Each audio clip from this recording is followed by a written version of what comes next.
Hi!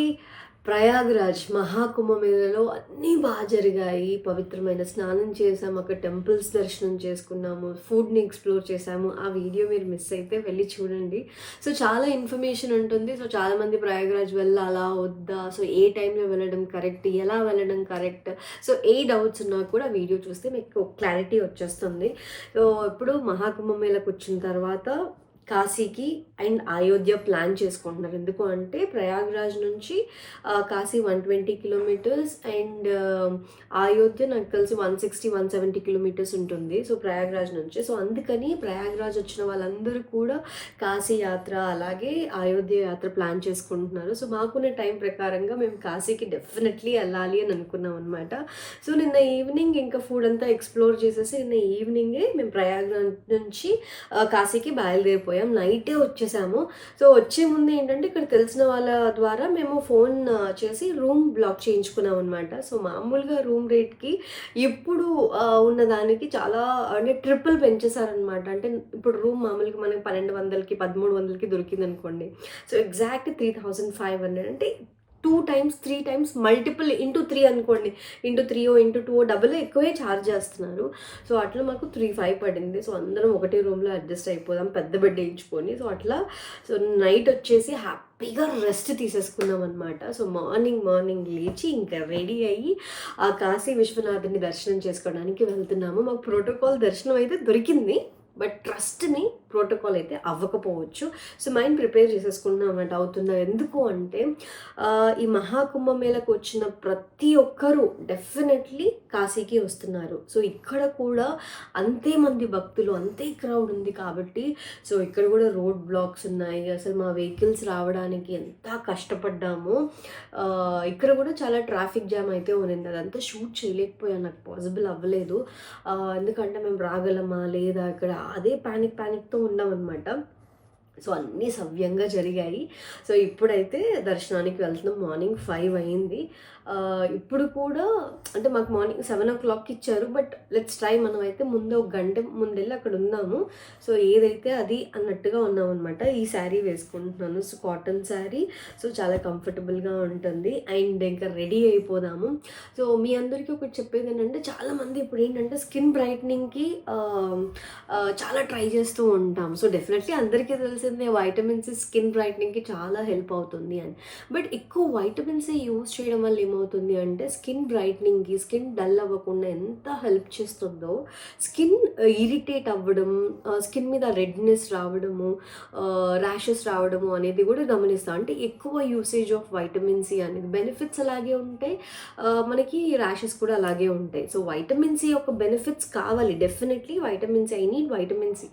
కానీ దాంతోపాటు అంటే స్కిన్ డల్నెస్ని పోగొట్టాలి, స్కిన్ బ్రైట్నింగ్ కావాలి. At the same time skin మీద రెడ్నెస్ అనేది, ర్యాషెస్, సో ఇలాంటివి ఏమీ రాకూడదు అని అంటే so I'm using doctor shapes వారి సెరమైడైన్ 10% వైటమిన్ సి యాంపోల్ సిరం అనమాట. సో ఈ combination really make wonders. So ఎందుకు అంటే ఇందులో నేచర్ అండ్ సైన్స్ కాంబినేషన్ ఉంది. సో న్యాచురల్ వైటమిన్స్ స్కిన్ డల్గా ఉండకుండా స్కిన్ బ్రైట్గా ఉండేలాగా చేస్తుంది. అండ్ సో ఈ సెరమైడ్ ఏదైతే ఉందో సైంటిఫిక్గా స్కిన్ని సూదింగ్ చేస్తుంది అనమాట. అంటే స్కిన్ ఇరిటేట్ అవ్వకుండా, రెడ్నెస్ రాకుండా, ర్యాషెస్ రాకుండా హెల్ప్ చేస్తుంది. అందుకే nature and science combination really make wonders అనమాట. సో ఇది అప్లై చేసేసుకుందాం. ఈ ceramide and 10% vitamin C ampoule serum అనేది నాన్ ఇరిటేటింగ్ బ్రైట్నింగ్ సిరం అనమాట. So power of ceramide and vitamin C ఉంది. వైటమిన్ సి స్కిన్ని బ్రైటన్ చేస్తుంది అండ్ సెరమైడ్ స్కిన్ బ్యారియర్ని స్ట్రెంగ్తెన్ చేస్తుంది అనమాట. ఇరిటేషన్ లాంటిది ఏం లేకుండా స్కిన్ని సూతింగ్ చేస్తుంది. ఇందులో 99% pure and stable vitamin C ఉంది. సో డార్క్ స్పాట్స్ని, డల్నెస్ని తగ్గించడంతో పాటు స్కిన్ బ్రైటన్ చేస్తుంది, స్కిన్ ఈవెన్ టోన్గా ఉండేలాగా చేస్తుంది అనమాట. ఎక్స్ట్రీమ్లీ లైట్ వెయిట్ ఉంటుంది అండ్ అస్సలు ఇది స్టిక్కీగానే లేదు. It's non sticky and very light weight. So చూసారా, క్విక్గా అబ్జర్వ్ అయిపోయింది అండ్ ఇట్స్ నాన్ స్టిక్కీగా అస్సలు లేదు. సో చాలా లైట్ వెయిట్గా ఉంది. ఇది సెన్సిటివ్ స్కిన్ ఉన్న వాళ్ళు కూడా హ్యాపీగా యూస్ చేయొచ్చు and it's suitable for all skin types అనమాట. And dermatologist formulated bright skin కోసం, హెల్దీ గ్లో కోసం డెఫినెట్లీ మీరు కూడా ట్రై చేయండి ఈ doctor Sheth ceramide and 10% vitamin C ampoule serum అనమాట. So it definitely works. So ఆ డిఫరెన్స్ చూడొచ్చు, ఈవెన్ స్కిన్ టోన్ వస్తుంది. సో నాకైతే చాలా హెల్ప్ఫుల్గా ఉంది. సో ఈ ప్రోడక్ట్ డాక్టర్ షెత్ వెబ్సైట్లో, Amazon, Flipkart, Nykaa and purple వెబ్సైట్లో అవైలబుల్గా ఉంది. డాక్టర్ షెత్ వెబ్సైట్లో కనుక తీసుకుంటే యూజ్ మై కోడ్, స్క్రీన్ మీద కనిపిస్తుంది కదా, ఈ కోడ్ కనుక యూజ్ చేస్తే విల్ గెట్ 10% డిస్కౌంట్. మర్చిపోకండి, ఇంకా లేట్ అయిపోతుంది, రెడీ అయిపోదాం. చలో లెట్స్ గో. హలో, టెంపుల్కి వెళ్తున్నాము. సో ఇలా రెడీ అయ్యాం. మన సౌత్ ఇండియన్ ఎక్కడ మర్చిపోదు కాబట్టి పంచ కట్టాం. ఎస్, మేము కూడా ఎక్కడ మర్చిపోద్దని శారీ కట్టుకున్నాం. Never forget your roots. అంతేగా రూట్సా? ఓకే, సో ఇలా రెడీ అయ్యి టెంపుల్ కి దర్శనానికి వెళ్తున్నాం. కాశీకి అయితే వచ్చేసాం. ప్లేస్ మారిన చలి ఏం మాత్రం డిఫరెన్స్ లేదబ్బా. ఇక్కడ అందరూ ఆల్మోస్ట్ 4K లేచేస్తున్నారు. సో డే ఎర్లీగా స్టార్ట్ అయిపోతుంది వీళ్ళకి. ఆల్మోస్ట్ కుంభమేళకు వచ్చిన ప్రతి ఒక్కరు కూడా కాశీ కూడా విజిట్ చేస్తున్నారు కాబట్టి క్రౌడ్ చాలా ఎక్కువ ఉంది. సో భక్తులు ఎక్కువ మంది ఇక్కడికి వచ్చేస్తున్నారు. కాశీ అంటే వినడమే కానీ ఇలా ఉంటుందా ఈ ప్లేస్ అని నాకు తెలీదు. ఎప్పుడు మా నాన్నమ్మ, మా తాతయ్య నా చిన్నప్పుడు మాట్లాడుకునేవాళ్ళు, మా అమ్మ నాన్న ఇలా వెళ్ళాలి, మనం చనిపోయే లోపల ఒక్కసారైనా కాశీకి వెళ్ళాలి, అలాంటి పుణ్యక్షేత్రానికి వెళ్ళాలి, నేను పోయిన తర్వాత నా అస్థికలు గంగలో కలపాలి, ఇవన్నీ మాట్లాడుకుంటూ ఉంటే అసలు ఏంటబ్బా ఈ ప్లేస్ అని అనుకునేదాన్ని. కానీ మా తాతయ్య, నాన్నమ్మ ఈ కాశీని చూడకుండానే కాలం చేశారు. సో కాశీకి వెళ్ళినప్పుడు, వెళ్తున్న జర్నీలో ఐ వాజ్ వెరీ ఎమోషనల్. మా తాతయ్య, నాన్నమ్మ ఉంటే బాగుండే, ఇప్పుడు నేను తీసుకెళ్ళేదాన్ని అని అనిపించింది నాకు.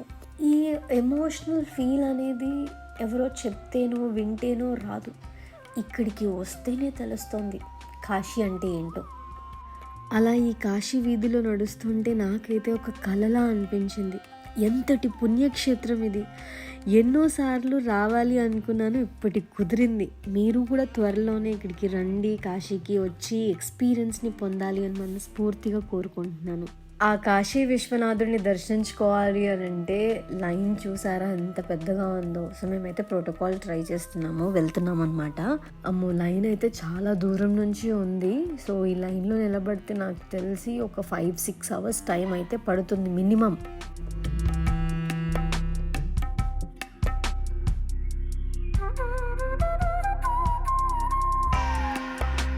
మాకు గేట్ నెంబర్ 4 దగ్గరికి రమ్మని చెప్పారనమాట. తీరా అక్కడికి వెళ్ళి చూస్తే అసలు ప్రోటోకాల్ యాక్సెప్ట్ చేయట్లేదు. అండ్ సో ముందైతే ఫోన్స్ అవన్నీ కూడా తీసేసుకుంటున్నారు. సో ఇక్కడ ఎదురుగానే ఒక షాప్ ఉంటే సో అక్కడ మేము ఫోన్స్ ఇచ్చేసి చెప్పులు అక్కడే పెట్టేసి ఇంకా ఈ పూలు, ఈ బుట్ట ఇవన్నీ తీసుకొని అక్కడ నుంచి స్టార్ట్ అవుతున్నాం అనమాట. ఈ గ్యాప్లో బొట్టు పెట్టేసుకున్నాను, దర్శనం కూడా అయిపోయింది. కాకపోతే ప్రోటోకాల్ దర్శనం ఏమాత్రం పనిచేయలేదు, లైన్లోనే నిల్చున్నాము. కానీ అంత పెద్ద లైన్ కాకుండా మధ్యలో వెళ్ళామన్నమాట. ఎలా అంటే ఫస్ట్ మేము అన్నపూర్ణాదేవి టెంపుల్కి వెళ్ళాము. అన్నపూర్ణమ్మని దర్శించుకున్న తర్వాత అక్కడ నుంచి ఇంకొక లైన్ ఉంది.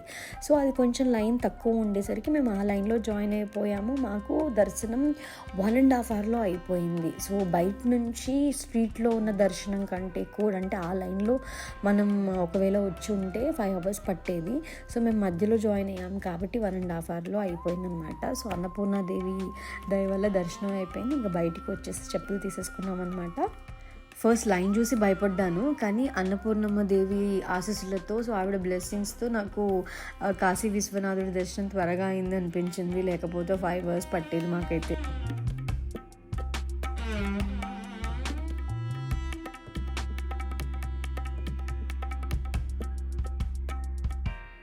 టీ తాగుదామని ఒక ప్లేస్లో ఆగాము. డిఫరెంట్ రెసిపీ, సో అందులో పుదీనా వేస్తున్నారు. సో నాకైతే రెసిపీ చాలా ఇంట్రెస్టింగ్గా అనిపించింది. అండ్ ట్రస్ట్ మీ, ఇక్కడ చాయ్ అయితే చాలా బాగుంది. ఆ ఇంగ్రీడియంట్స్ ఏమో కానీ టీ అయితే ఫేమస్ ఇక్కడ. మనకి మార్నింగ్ అయితే టీలు కాఫీలు లేని బండి స్టార్ట్ అవ్వదు అనమాట. సో నార్త్లో ఏమో మొత్తం ఈ టీలు చాయ్లే. సో అందుకే ఒక కప్పు చాయ్ తాగేద్దామని వచ్చామన్నమాట. చాలా డిఫరెంట్గా పెడుతున్నారు టీనా, రకరకాల ఇంగ్రీడియంట్స్ వాడారు. బట్ ట్రస్ట్ మీ, టీ అయితే జస్ట్ ఆసమ్, చాలా టేస్టీగా ఉంది.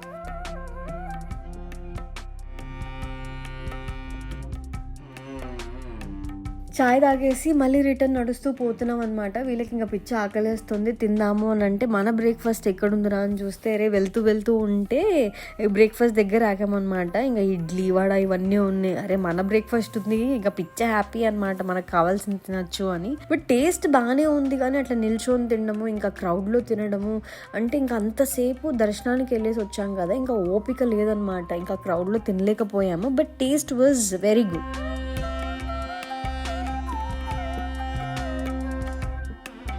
ఇంకా అక్కడి నుంచి కాశీలో ఘాట్స్ అన్నీ చూద్దాము, మెయిన్ ఘాట్స్ చూద్దాము అని చెప్పేసి వెళ్ళామన్నమాట. ఈ ఘాట్స్ దగ్గర అయితే ఎంతమంది ఉన్నారో అసలు నేను అస్సలు ఎక్స్పెక్ట్ చేయలేదు.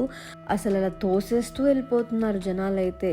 కళ్ళ ముందే ఉంది కానీ ఇంతమంది జనాల్లో అక్కడికి రీచ్ అవ్వాలి అంటే చాలా టైం పడుతుంది అనమాట. సో వాకింగ్ అంతే. చూసారా, దర్శనానికి ఘాట్ నుంచి కూడా లైన్ ఉంది. ఎందుకు అంటే 4 gates ఉన్నాయి కదా, ఇక్కడ నుంచి కూడా ఒక గేట్ ఉంటుంది కాబట్టి. సో ఇటు నుంచి ఒక క్యూ ఉంది, అలాగే బోట్ ఎక్కడానికి కూడా క్యూ ఉంది. బోట్స్ కోసమే ఎంత పెద్ద లైన్స్ ఉన్నాయంటే, ఎంతమంది వెయిట్ చేస్తున్నారు అని అంటే చాలామందే ఉన్నారు. మేము మౌని అమావాస్య రోజు కాశీలో ఉన్నామన్నమాట. సో అందుకే ఇంకెక్కువ క్రౌడ్ ఉన్నారు అని అనిపించింది. ఎందుకు అంటే దట్స్ వెరీ ఇంపార్టెంట్ డే కదా. వాటర్లో హోలీ డిప్ మనం చేసినప్పుడు సో దీపం వెలిగించడానికి, సో దీపము అలాగే కుండలో వాటర్ నింపుకొని శివుడికి అభిషేకం చేయడానికి, సో అట్లా ఇవన్నీ కూడా మనకు అక్కడే దొరుకుతాయి ఘాట్లోనే. ఫైనల్గా నడుచుకుంటూ వచ్చేసాం మేము బోట్స్ దగ్గరికి. అయితే ఇక్కడ ఏంటి అంటే షేరింగ్ బోట్ అనుకోండి. సో నార్మల్గా 100 అలా ఉంటుంది, కానీ ఈ టైంలో షేరింగ్ బోట్ కూడా 200-250 అలా చెప్తున్నారు, 300 దాకా కూడా చెప్తున్నారు షేరింగ్ అయితే. బట్ ఒకటే ప్లేస్లో ఆపుతారనమాట, మనకు కావాల్సిన ప్లేసెస్ అన్నీ ఆపరు. సో ఒక ఘాట్ నుంచి ఒక ఘాట్కి. సో లేదు రౌండ్ ద ట్రిప్ మొత్తం ఘాట్స్ అన్నీ చూడాలి అనుకుంటే పర్సనల్ బోట్ హైర్ చేసుకోవచ్చు. నార్మల్ టైంలో పర్సనల్ బోట్ అయితే 2500 అంట. సో ఒక 40-50 ఘాట్స్ వరకు తిప్పుతారు అని చెప్పారు.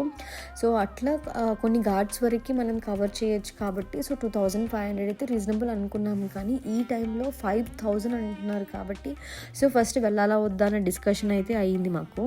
మళ్ళీ రామ్ కదా అని చెప్పేసి పర్సనల్ బోట్ అయితే హైర్ చేసుకున్నాము. సో బోట్లోకి ఎక్కగానే గంగా నదిలో దీపారాధన చేయండి అని చెప్పేసి పూలు తీసుకొచ్చారనమాట. సో మా దగ్గర ఏంటి క్యాష్ లేదు అంటే మా దగ్గర జీపేలు కూడా ఉన్నాయని చెప్పారు. సో ప్రాబ్లం ఏమీ లేదు. సో క్యాష్ అయితే క్యారీ చేయండి, ఎందుకంటే చిన్న వాటికి క్యాష్ ఉంటేనే బెటర్. సో పర్టికులర్ టైంలో జీపేస్ ఇవి కూడా అలో చేస్తున్నారు కాబట్టి నో ప్రాబ్లం. చూడండి ఎన్ని బోట్స్, ఎంతమంది ట్రావెల్ చేస్తున్నారో. కాశీ ఇంకా బాగా కనిపిస్తుంది. ఘాట్స్ ఇవన్నీ చూస్తూ ఉంటే, లైవ్లో ఆ విజువల్స్ అన్నీ చూస్తూ ఉంటే భలే అనిపించింది. తప్పకుండా అందరూ once in a life time visit చేయాల్సిన ప్లేస్. ఇక్కడ ఆల్మోస్ట్ 100 ఘాట్ల వరకు ఉన్నాయి, కానీ 25 మెయిన్ ఘాట్స్ ఉన్నాయన్నమాట. 80 ఘాట్ నుంచి రాజ్ ఘాట్ వరకు. ఈ ఘాట్స్ అన్నీ కూడా 14th century నుంచి ఉన్నాయంట. కానీ 18th centuryలో వారణాసిలో రీబిల్డ్ చేశారు మరాఠా రూరల్స్ అన్నమాట. మీకు తెలిసిన ఇన్ఫర్మేషన్ ఏదున్నా కూడా కింద కమెంట్స్ చేయండి, I would love to know. ఈ గంగా నదిలో పవిత్రమైన స్నానం, హోలీ డిప్ చేస్తే మన దేహం శుద్ధిస్తుంది, మనసు శుద్ధిస్తుంది అని అంటారు. సో అలా మునిగిన తర్వాత డెఫినెట్లీ మనం ఒక పీస్ ఫీల్ అవుతాము, చాలా పీస్ఫుల్గా ఉంటుంది, చాలా పవిత్రంగా ఫీల్ అవుతాము. ముఖ్యంగా 2 ఘాట్ల గురించి మాట్లాడుకోవాలి. మణికర్ణిక ఘాట్, హరిశ్చంద్ర ఘాట్ అనమాట. సో ఇక్కడ క్రిమేషన్స్ జరుగుతూనే ఉంటాయి. అది చూసినప్పుడు నా కళ్ళల్లో వాటర్ ఆగలేదు అండ్ గూస్ బంప్స్ వచ్చేసాయి. ఒకటే ఫీల్, రే ఎంత బతికినా చివరికి ఇక్కడికి కదా రావాలి, ఎంత సంపాదించినా చివరికి మనం మట్టిలోనే కలిసిపోవాలి, అది గుర్తుపెట్టుకోవాలి అని అనిపించింది. ఎందుకో నాకు అక్కడ లైఫ్ అంటే ఏంటో రియలైజ్ అయ్యాను. ఎప్పుడు పుడతామో తెలియదు, ఎప్పుడు పోతామో తెలియదు, కానీ బతికినంత కాలం సంతోషంగా బతకాలి, నలుగురిని సంతోష పెడుతూ బతకాలి, అదే జీవితం. కొంచెం ఎమోషనల్గా మాట్లాడాను. ఇంకా నేను చుట్కి మా దగ్గర దీపాలు ఉన్నాయి కదా, ఇంకా గంగా నదిలో దీపాలు వెలిగించి పువ్వులు దీపము గంగా నదిలో ఇలా వదిలేసామన్నమాట. సో మనసులో గట్టిగానే కోరుకున్నాను. ఇప్పుడు మీరు చూస్తున్నారు కదా, ఈ టెంపుల్ కొంచెం క్రాస్ అయిపోయి ఉంది. ఇది మణికర్ణిక ఘాట్లో కనిపిస్తుంది అనమాట. ఈ టెంపుల్ క్రాస్గా ఉండడానికి కూడా ఒక స్టోరీ ఉంది. ఈ టెంపుల్ పేరు రత్నేశ్వర్ మహాదేవ్ మందిర్ అనమాట. ఇంకా కాశీ కర్వత్ అని కూడా పిలుస్తారు. నాకు తెలిసిన స్టోరీ ఏంటంటే, పురాణ కథనం ప్రకారము ఈ ఆలయాన్ని ఒక సేవకుడు తన తల్లి కోసం అంకితం చేయడానికి నిర్మిస్తాడనమాట. కానీ ఆలయం పూర్తయిన వెంటనే ఏంటంటే అది వంగిపోతుంది. సో వాళ్ళ మమ్మీ రుణం తీర్చుకోవాలి అని అనుకుంటాడు. అమ్మ చెప్తోంది, తల్లి రుణం ఎవరూ తీర్చుకోలేరు, ఒకవేళ తల్లి రుణం నువ్వు తీర్చుకున్న వాడివే అయితే టెంపుల్ అలాగే ఉంటుంది, ఒకవేళ తీర్చుకోలేకపోతే సో ఆ టెంపుల్ వంగిపోయి ఉంటుంది అని చెప్తుందనమాట. సో అలా ఈ టెంపుల్ క్రాస్ అవ్వడానికి వంగిపోవడానికి రీజన్ అది. నాకు తెలిసిన స్టోరీ ఇదనమాట. ఇంకా చాలా స్టోరీస్ ఉన్నాయి కానీ ఎగ్జాక్ట్ ఇదే అని నాకు తెలియదు. సో మీకు ఒకవేళ తెలిస్తే కింద కమెంట్స్ చేయండి. సో అలా ఘాట్లన్నీ కూడా చూసుకుంటూ వచ్చాము.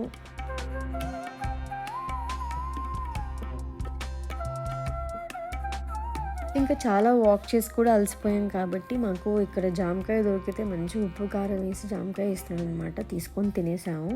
సో అలాగా కొంచెం ఆకలి వేస్తూ ఉంటే ఇలా కానిచ్చాం. ఇక్కడ రుద్రాక్షలు అమ్ముతూ ఉంటే చూస్తున్నాం అనమాట. సో ఇది రియల్ రుద్రాక్ష అని చెప్పేసి చాలా కాస్ట్ అమ్ముతున్నారు. ఒక్క రుద్రాక్ష 2000 అలా అమ్ముతున్నారనమాట. సో రియలా ఏంటి తెలియట్లేదు. సో అది ఏంటంటే ఒక కాయలాగా ఉంది, ఇట్లా నూరుతున్నారు. సో పైన అంతా కూడా పీల్ చేసేస్తే లోపల రుద్రాక్ష ఉంది. సో మావారు అంటున్నారు అది రియల్ కాదు, ఫేక్ అని అంటున్నారు. సో దాంతో మనకి మాల చేసేస్తున్నారు. ఇమాజిన్ ఒక్క రుద్రాక్ష 2000 అని అంటే మనకి 108 ఉన్న రుద్రాక్ష తీసుకోవాలి అంటే చాలా కాస్టే పడుతుంది. సో అక్కడ చూసాను కానీ మేము తీసుకోలేదు. నార్మల్గా కూడా మనకి 100 రూపాయలకే 150కే రుద్రాక్షలు అయితే అమ్ముతున్నారు. సో అవి మీకు ఒరిజినల్ కాదు, నీకు 100 రూపీస్లోనే దొరికిపోతుంది. అక్కడ మనం పూజ చేయడానికి కానీ అవి తీసుకోవచ్చు. కానీ ఒరిజినల్ రుద్రాక్ష కావాలి అంటే మాత్రం జాగ్రత్తగా చూసి తీసుకోండి మీరు వెళ్ళినప్పుడు. అయితే ఇక్కడైతే చాలా వెరైటీస్ ఉన్నాయి కానీ ఇది నిజమా కాదా అనేది తెలియదు. సో ఒకవేళ మీకు తెలిస్తే చెప్పండి, అసలు రియల్ రుద్రాక్షని మనం ఎలా గుర్తుపట్టాలి?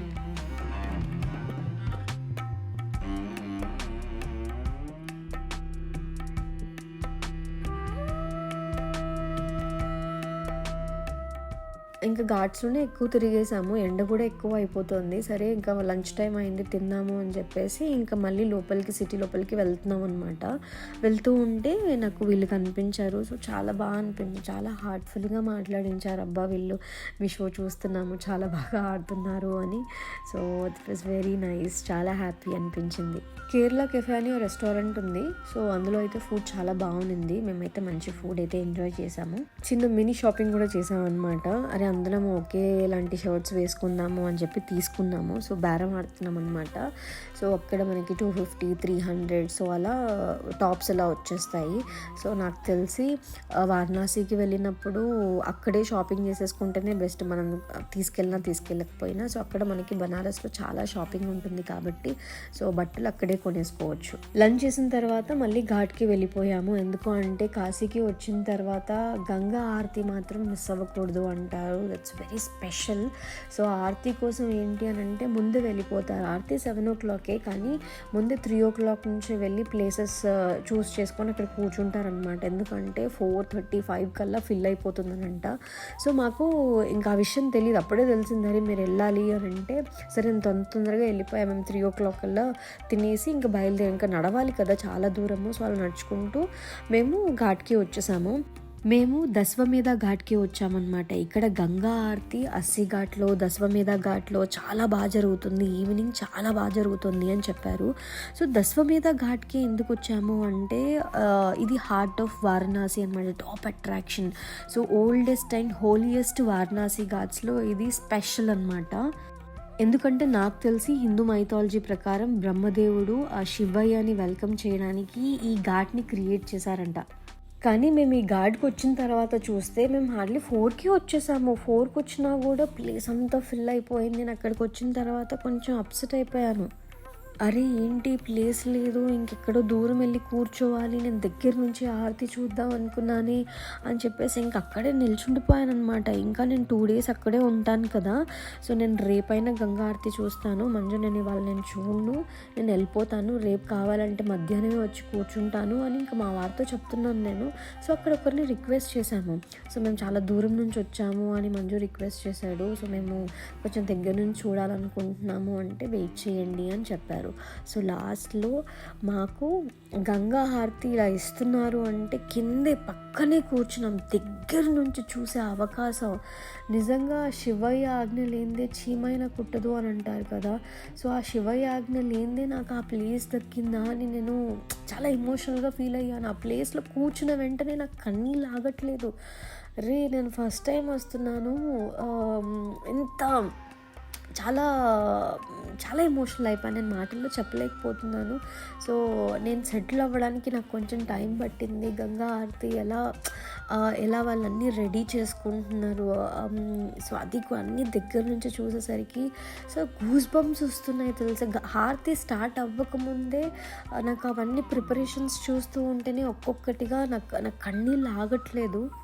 మేము వెళ్ళిన రోజు మౌని అమావాస్య, ఇంకా మంగళవారం అన్నమాట. సో మంగళవారం మంగళహారతి, గంగా హారతి, హనుమాన్ చాలీసాతో స్టార్ట్ చేశారు. సో అక్కడ అందరూ కలిసి పాడుతూ ఉంటే గూస్ బంప్స్.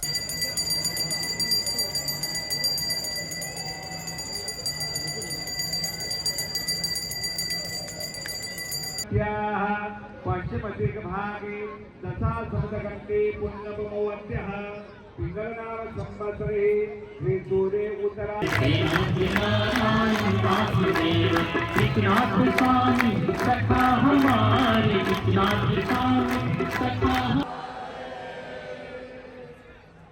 సో ఒక డిఫరెంట్ వైబ్రేషన్ ఉంది అక్కడ. సో మనం అక్కడికి వెళ్తేనే మనం ఫీల్ అవ్వగలము.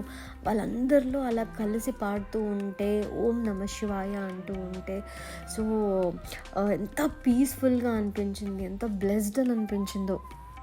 గంగా హారతి ఇచ్చే ముందు మా దగ్గరే తీసుకొచ్చారనమాట హారతిని. ఆ ఒత్తులు వెలిగించడానికి ఒక్కొక్కరికి క్యాండిల్స్ ఇస్తున్నారనమాట. నేను అడిగాను, నాకు ఇవ్వలేదు. సో అందరు వెలిగిస్తున్నారు, నేను ఇంకొకరు చేయి పట్టుకొని అట్లా పట్టుకొని ఉన్నాను, నేను కూడా వెలిగించినట్టే కదా అని. మళ్ళీ నా సైడ్ తిరిగి నాకు కూడా ఒక క్యాండిల్ ఇచ్చారనమాట. సో వెలిగించని ఒత్తి ఉంటే నేను వెలిగించాను. సో ఎంత అదృష్టం ఉంటే, మన తలరాత మీద ఎంత రాసి ఉంటే నాకు ఆ అదృష్టం దక్కుతుంది చెప్పండి. నేను కూడా గంగా హారతి, అందులో నేను కూడా దీపం వెలిగించాను, నేను హారతి వెలిగించాను అని అంటే సో అక్కడ ఇంకా ఎమోషనల్ అయిపోయాను నేను. అరే అదృష్టం, ఆ భాగ్యం నాకు దక్కింది అని. సో ఎంతమందికి వస్తుంది చెప్పండి.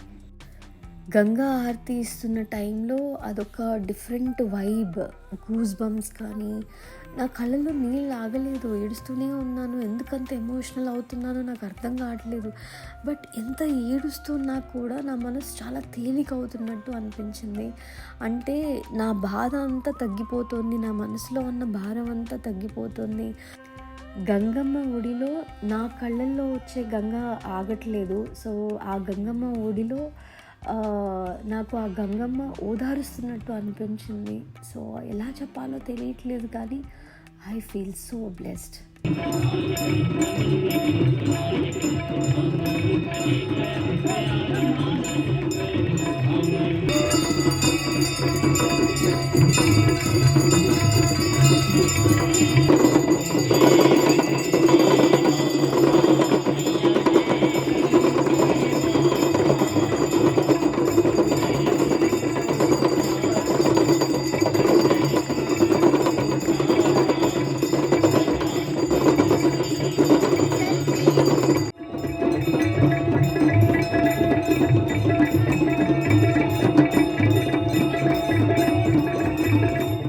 గంగా హారతి అయిపోయిన తర్వాత గంగమ్మ దగ్గరికి వెళ్ళి మొక్కి సో బ్లెస్సింగ్స్ తీసుకున్నాము. సో దాని తర్వాత అందరూ ఇంకా బయలుదేరిపోతున్నారనమాట. సో మేము కూడా గ్రూప్ బోట్ మాట్లాడుకొని వెళ్తున్నాము. నేను ఇంత ఎమోషనల్ ఫీల్ అయ్యాను కదా, సో ఇంకా వేరే వాళ్ళు కూడా చూసి చెప్తున్నారనమాట, వాళ్ళ ఒపీనియన్ కూడా షేర్ చేస్తున్నారు. సో మేము కూడా ఎగ్జాక్ట్లీ ఇలాగే ఎమోషనల్ ఫీల్ అయ్యాము. కేదార్నాథ్ వెళ్ళినప్పుడు ఫ్యామిలీ అంతా కలిసి అలా ఏడుస్తున్నాము. ఎందుకు ఏడుస్తున్నామో మాకు తెలియదు, బట్ అలా వచ్చేస్తాయి. సో అది మంచిదే, దట్స్ అ డివైన్ ఫీలింగ్ అని అన్నారనమాట. సో నిజంగానే చాలా డివైన్ ఫీల్ అని అనిపించింది. మనం పుణ్యక్షేత్రాలకి వెళ్ళాలి అని అనుకుంటాం, కానీ ఒక్కొక్కసారి వెళ్ళలేము. సో మనము అనుకున్నప్పుడు వెళ్ళాలి అని కాదు, దేవుడు పిలిచినప్పుడే మనం వెళ్ళగలుగుతాము అనేది నాకు అక్కడికి వెళ్ళాక అనిపించింది. అంటే మనం కాశీకి వెళ్ళాలి అనుకుంటే వెళ్ళము, ఆ శివయ్య ఆజ్ఞ ఉండాలి మనం అక్కడికి వెళ్ళాలంటే అని నాకు అనిపించింది. ఈ వీడియో చూసిన తర్వాత మీకు ఎలా అనిపించిందో కింద కమెంట్స్ చేయండి. సో రేపు కూడా నేను కాశీలోనే ఉంటున్నాను, 3 నిద్రలు కాశీలో చేస్తున్నాను. సో రేపటి వ్లాగ్లో కలుద్దాం. బాయ్.